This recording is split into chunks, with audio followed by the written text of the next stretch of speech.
அனைவருக்கும் இனிய வணக்கங்கள். நான் உங்கள் ஆஸ்ட்ரோ சரவணன். இன்றைய காணொளியில் நாம் காண இருப்பது பத்ரயோகம். பத்ரயோகம் என்பது ஜோதிடத்தில் மிகவும் சக்தி வாய்ந்த பஞ்ச மகாபுருஷ யோகங்களில் ஒன்று. பத்ரயோகம் என்பது புதன் பகவான் லக்ன கேந்திரங்கள் மற்றும் சந்திர கேந்திரங்களுக்கு 1, 4, 7, 10 வீடுகளில் தனது ஆட்சி அல்லது உச்ச வீடுகளில் அமரும்போது உருவாகும் மிகவும் மங்களகரமான யோகங்களில் ஒன்றாகும்.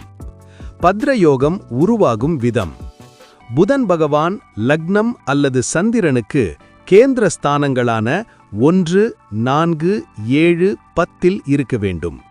அந்த ஸ்தானங்கள் புதனின் ஆட்சி அல்லது உச்ச வீடான மிதுனம் அல்லது கன்னி வீடாக இருக்க வேண்டும். இது பத்ரயோகம் ஆகும்.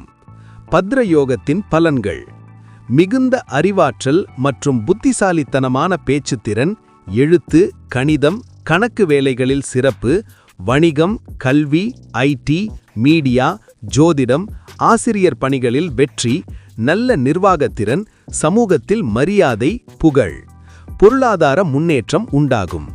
சிறந்த கல்வியறிவு, கூர்மையான புத்திசாலித்தனம், நினைவாற்றல், கணிதத்தில் திறமை, தகவல் தொடர்பு திறன், இசை போன்ற நுட்பங்களில் சிறப்பு திறமை, நேர்மை, நல்ல உடல் அமைப்பு, ஆரோக்கியம், நீண்ட ஆயுள், தொழில் மற்றும் அந்தஸ்து, அறிவு மற்றும் புத்திசாலித்தனத்தால் தலைமை பொறுப்புகளுக்கு வருதல். சுருக்கமாக, பத்ரயோகம் என்பது புதனின் பலத்தால் உருவாகி ஞானம், புத்திசாலித்தனம் மற்றும் வாழ்க்கையில் உயர்வு தரும் ஒரு மங்களகரமான யோகமாகும்.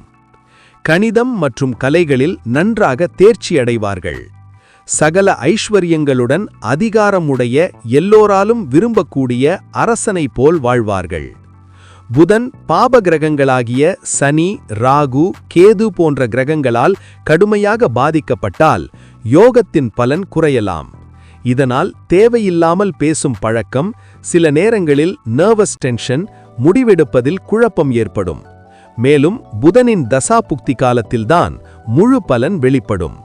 இதற்கு பரிகாரமாக புதன்கிழமை பெருமாள் வழிபாடு செய்வது, புதன் பகவான் காயத்ரி மந்திரம் ஓம் கஜத்வஜாய வித்மஹே சுகஹஸ்தாய தீமஹி தன்னோ புதோ பிரச்சோதயாத் என்பதாகும். இதை புதன்கிழமை தோறும் 108 முறை ஜெபிப்பது. பச்சை நிறம், பச்சை பயிறு தானம் செய்வது ஆகும்.